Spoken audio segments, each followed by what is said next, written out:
Okay. Yes. You ready? You ready? Ready? Why are we here? This is the question of what has or has seduced them? They warn them.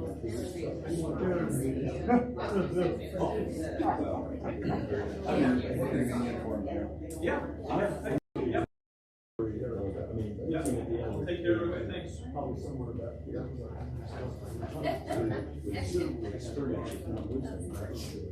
you, not me. I'm younger than you.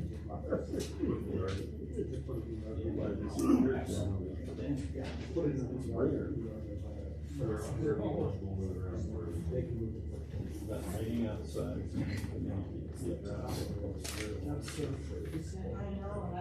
California's dreaming is not the song. The preacher knows that it's cold outside.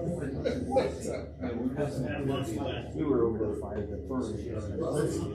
When I left this morning, there's 32 songs. The first one was Grateful Dead, and the other one was a Beatles song.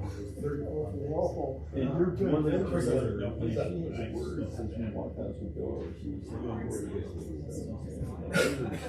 There's experience.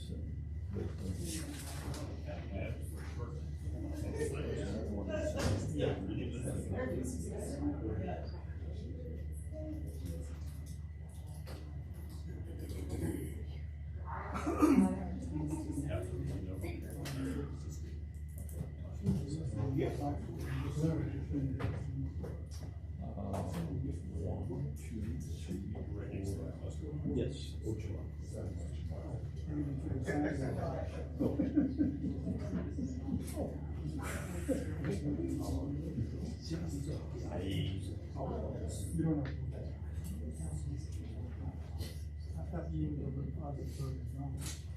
Yes, for that kind of information, I do not consider knowledge. In this case, hearsay. Well,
Start our meeting for September 26, 2023, regular city council meeting in Palmer at 6 p.m.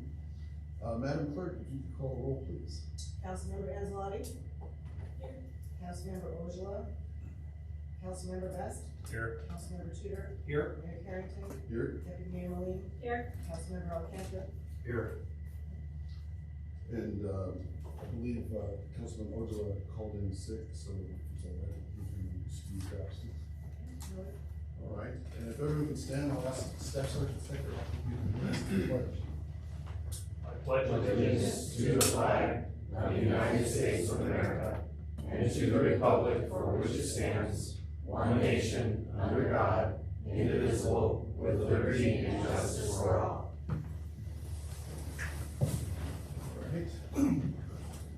Next is the approval of the agenda, which includes the minutes from September 12th, 2023 regular meeting. Is the wishes of the council? Move to approve. Second. Okay, moved and seconded. Is there any questions or modifications? All right, is there any opposition to us approving the agenda? Okay, we'll consider them approved. Next is communications appearance. I don't see any elected officials or board commissions members in attendance. So next we have We offer citizens the opportunity to demonstrate their commitment to drug-free lifestyles. And whereas Red Ribbon Week will be celebrated in communities across the nation on October 23rd to 31. And whereas businesses, government, law enforcement, media, healthcare providers, religious institutions, schools, and other community-based organizations will demonstrate their commitment to healthy drug-free lifestyles by wearing red ribbons and participating in the prevention activities. Now therefore, I, Steve Carrington, Mayor of the City of Palmer, do hereby proclaim October 23rd through the 31st, 2023 as Red Ribbon Week. And we want to present that to you guys. I'll show the You guys can step back a couple of feet. Just kidding. All right, thanks.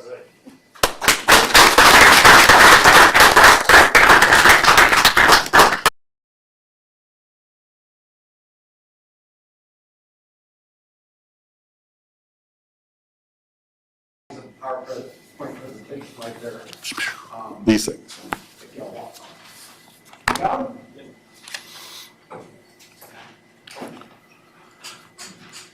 It's in black and white, so it's not really super clear, but you kind of get.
Statistics.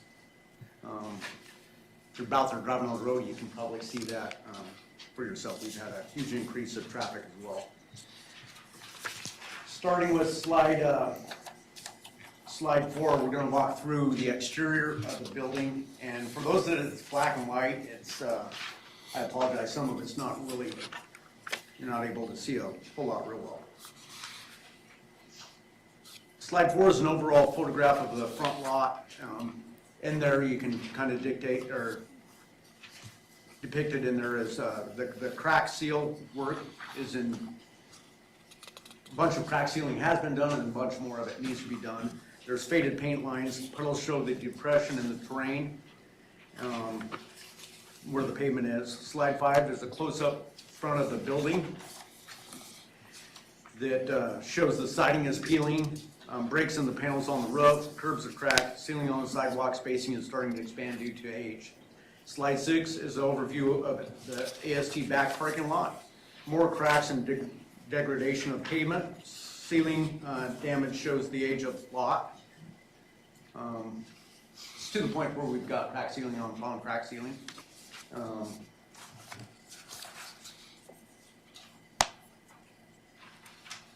More depressions in terrain causing puddle to build up, which will further cause wear. The HVAC system on the back side of that are old and inefficient, causing excess heat in summer and excess cold in the winter. Curbs are recessing due to age as well. Slide 7 is an overview of the PPD back parking lot.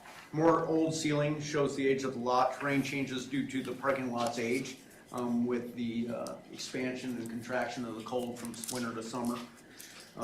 The antiquated HVAC system is inefficient and does not adequately cool computer systems in 9G base.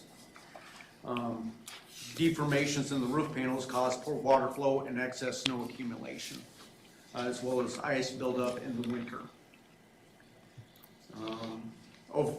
Slide number 9 is an overview of the lobby area.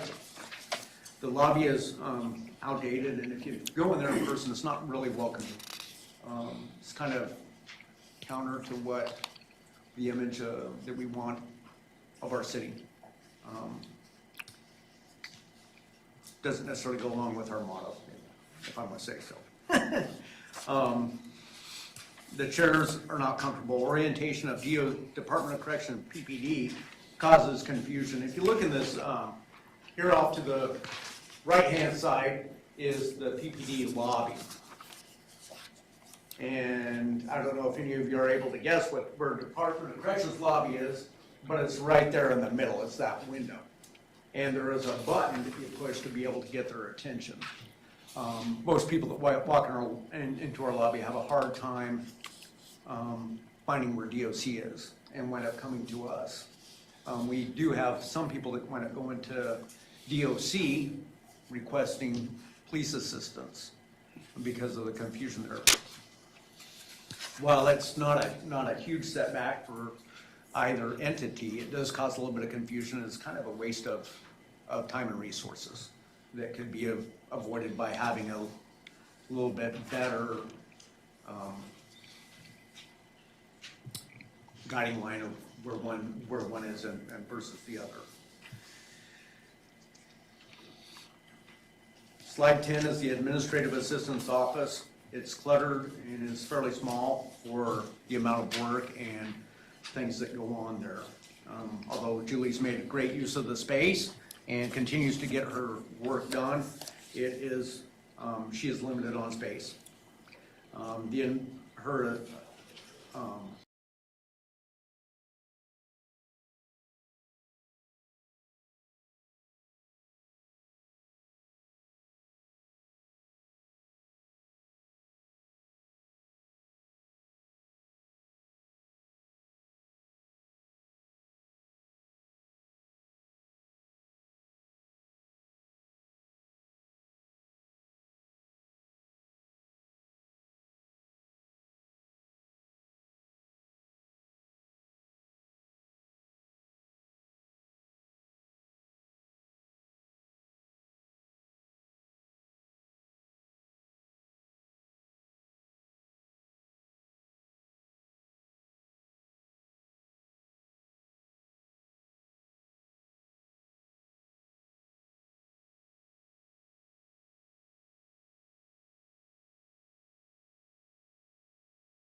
construction doesn't work really well up here. We have had frozen pipes and some leaks as a result of that. Surprisingly, we don't have as a big a problem with that as I would have thought, given some of the cold weather that we've had. But over the past few years, we have had some pretty damaging water issues due to burst pipes. The building is in dire need of new exterior siding and new paint. The gutters are in need of repair. Part of that's due to the ice and snow load that we had recently. The bathroom sewer drains, and this is part that I'm not able to show you in person on a slide. The sewer drains are cast iron, they're embedded in concrete. The P-traps in there do not retain water and will dry out. As a result, we have sewage gas seeping up about every couple of weeks, at least on a monthly basis, and it leaches throughout the building. Will come in and it's bad. So we got to go around with a pitcher and fill all the drains with water to keep the gases from coming back up. The fix for that would be removing the concrete, replacing those drains, and I don't know that we're ready to do that. Electrical panels are at reaching maximum capacity. We discovered that when we wanted to bring in more stuff, and there were no empty breaker spots, and all of them were just about at capacity. The floor is in need of recovering throughout, with the exception of the ASG squad room, which was just recently done earlier this year. And as I mentioned before, there are heating and cooling issues throughout the building at various times of year. And the generators are in need of being replaced or upgraded.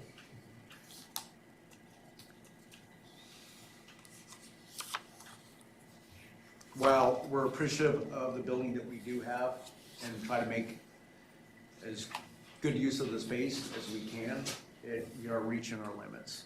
And I think that's evidenced by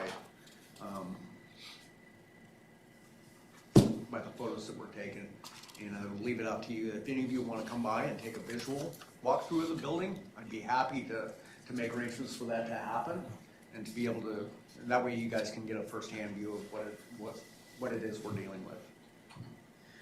Based on all of this, I'm requesting that the city hire an architectural or engineering firm to explore options that could remedy these issues. And some of those include the following: renovate the current public safety building, tear down and rebuild new right there where it is, construct a new building on currently owned undeveloped city property, or look at purchasing new land and constructing a new building on that land. Now's the time for questions. I'm open to any questions if you have. Does the council have any questions for the chief? Deputy Mayor Moline. Thank you, Mr. Mayor. Chief, thank you for coming and talking with us today. I know that I personally have been over there and done 2 tours now just to kind of get a layout of the land. I'm concerned. I'm not going to lie. To me, it's bothersome that we have kind of let this go on for as long as it has. So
Well, thank you for spurring our interest for sure, and I'll make it an effort to come over there and look at something besides the Bell area is the only place I've ever been to, so make sure I get to see a little bit more of it.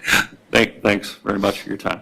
One thing I would like to add, if I may, I know I opened it up to the council, but I would like to open it up to the members of the public as well, as we can accommodate. I mean, it's their public safety building, and it's a place where they need to go to be able to feel safe, to feel like they can, we want a place that's approachable, and you go in there and it's very, I guess, uninviting maybe a little bit, and so, anyway. Councilman Tudor. Thank you, Mr. Mayor. And Chief, thank you so much for coming to us with this. I remember when I did the walkthrough with you, this was the part that stuck out my head the most, was seeing those officers in there just back to back. I was thinking, man, how can they work like this? My questions is, I mainly have two. Have you heard anything from AST on, kind of their experiences in the building, and also as far as the Palmer Police Department go, is there a particular pain point that if there was like an action you could focus on in particular as far as with the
Decided. And they're at capacity right now and could really use more office space. We just don't have any more closets to turn into offices. And so we thought about, I mean, it's like, what do we get rid of? Do we get rid of their evidence and move it completely off, and then that free up some space like what we did? That has its own set of issues and is problematic. So I'm gonna refer back to you. What was the other questions that you had? Yeah, is there like a particular thing that you would like to see addressed first? If you had like, just all the powers in the world, would you kind of go, okay, we just need more space primarily? Or I know you mentioned some things with the generators, electrical, heating and cooling. Is there something in particular that's probably like the biggest pain point for you guys over there?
Space.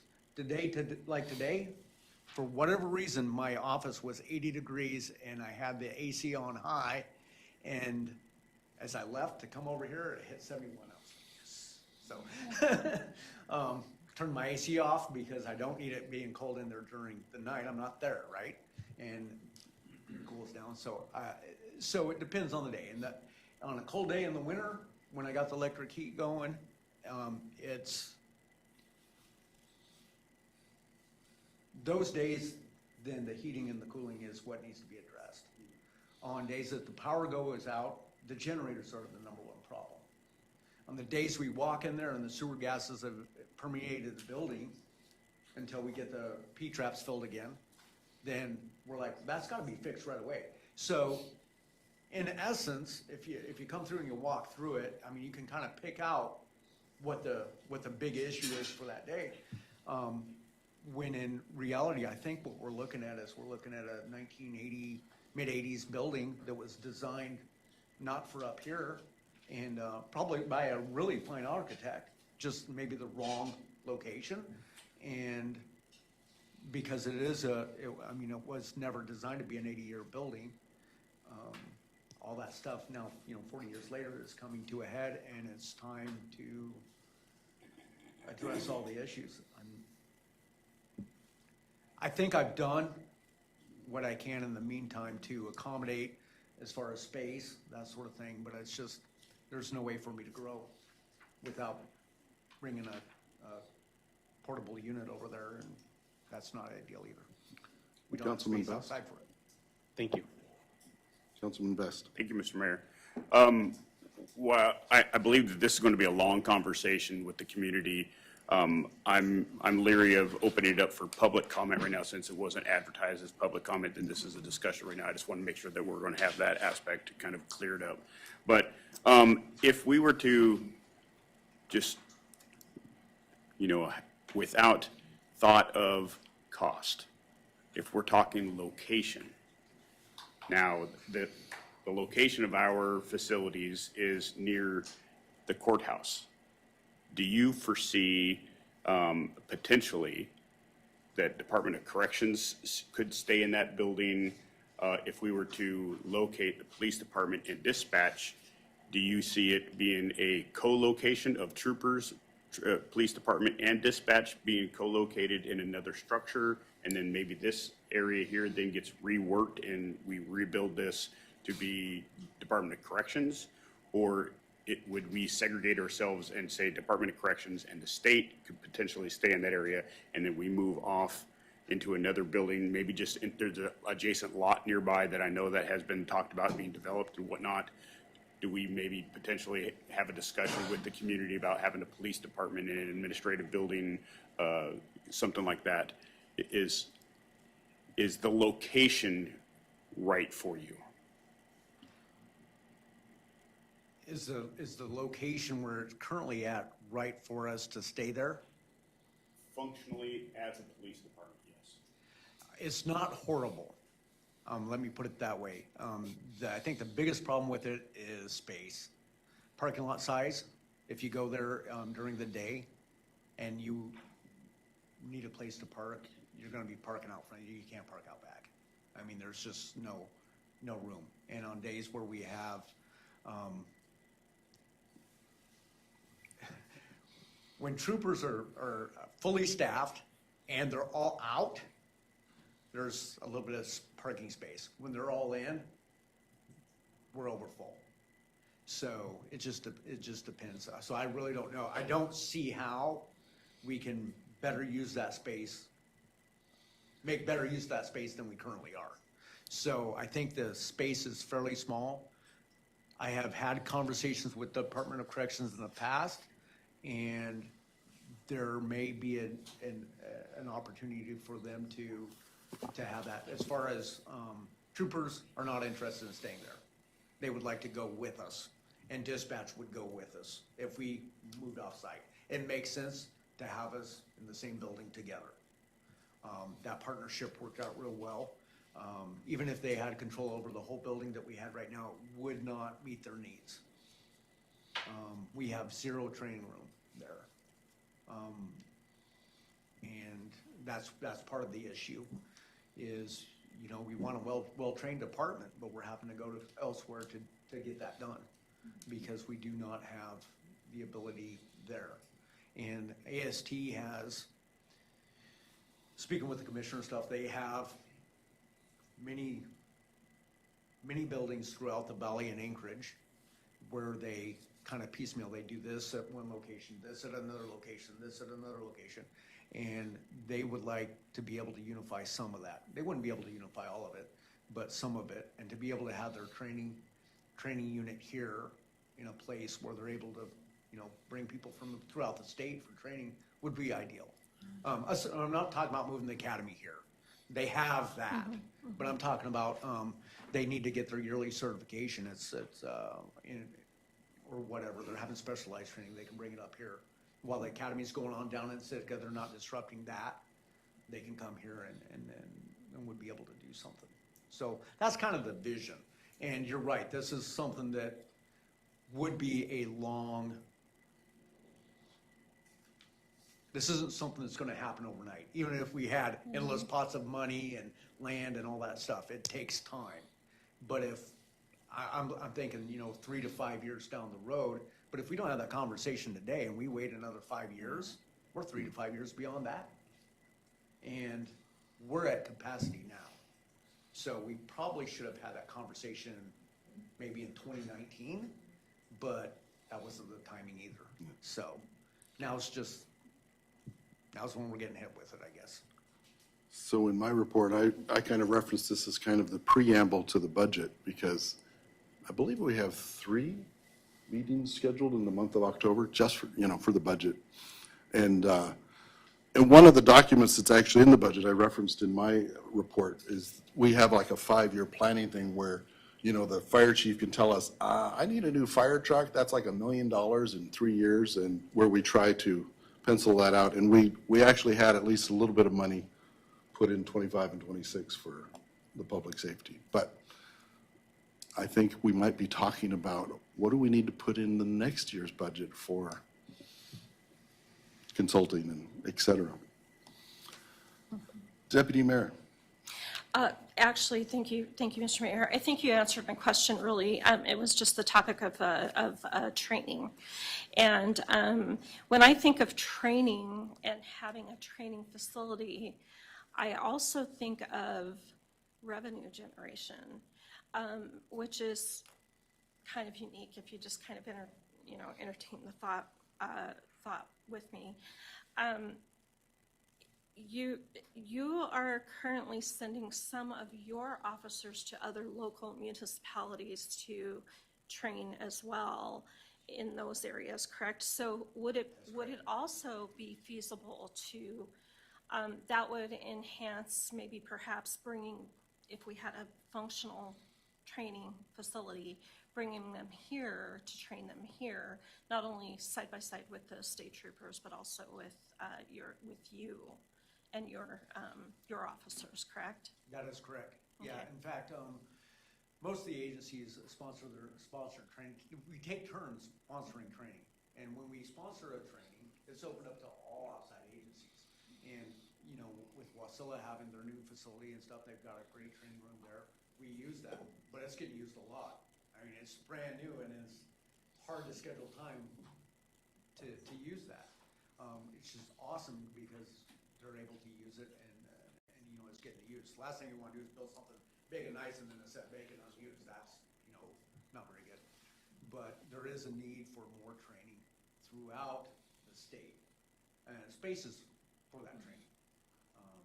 Here in Palmer, we just don't have a lot. We do want it used in the fire training center. If you've been over there, they do have some classrooms and stuff, and Chad's been really good about letting us use that facility. And so we use it, but again, we're limited to small numbers of people. It houses 20 or so, perfect. But beyond that, it's pretty small. So. Well, thank you, Chief, and I think we'll be having some more conversations next month about this. Thank you for your time. I appreciate it. Okay. And while we're still in communications appearance, we were looking for elected officials and commission members and other kind of dignitaries to recognize them as they come. So we wanted to recognize a new dignitary, Nathan Graber. Are you here? I think you might need to come forward because I've heard rumors that there's a planned merger with, Yeah, I have some comment on that. with one of our council people. Yeah, there's a planned merger between myself and Councilwoman Anzalati. I believe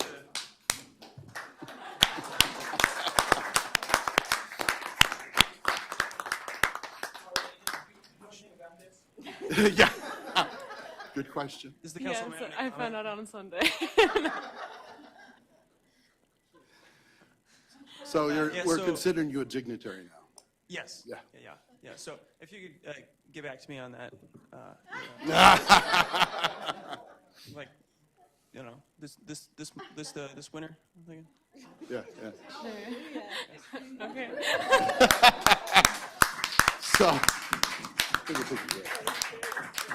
So I think we might take a brief break in case anyone wants to congratulate some people. I'm not sure that's proper procedure. But we're taking a little break here. Point of order.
I don't know if you paused recording. I figured I'll let you. I did. I paused. Hopefully you started when that one.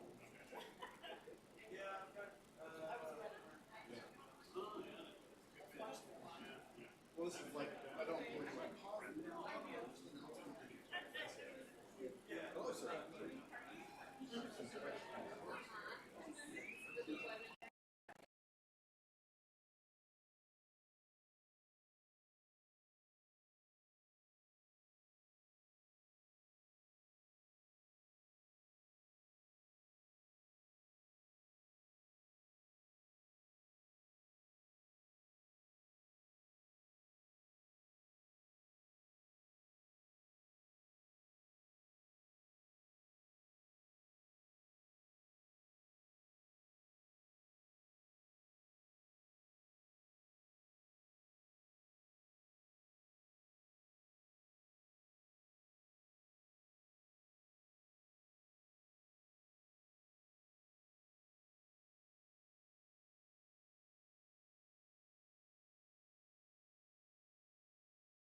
the attorney on the potential letter to go to the governor or AG's office, and we've been in discussions and conferring.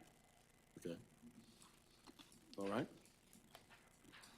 Next is audience participation. Council meeting rules protect your right to testify and be heard even if others in the room disagree with you. Council meeting rules also ensure that those attending can express their views if they do not interfere with the rights of others to see and hear the proceedings. At all times, order and decorum will be maintained in keeping with the dignity of the legislative process. And of course, the views and opinions expressed during audience participation are those of the speakers and do not reflect the view or opinion of the city or officials. So, you get 3 minutes. Please come forward, sign in, and start with your name. Hello, I'm Travis. I live in Palmer. And I would like to, I have an idea to beautify the city, if you like to hear. Have some, they should incorporate more landscaping around the city. So, you know, instead of just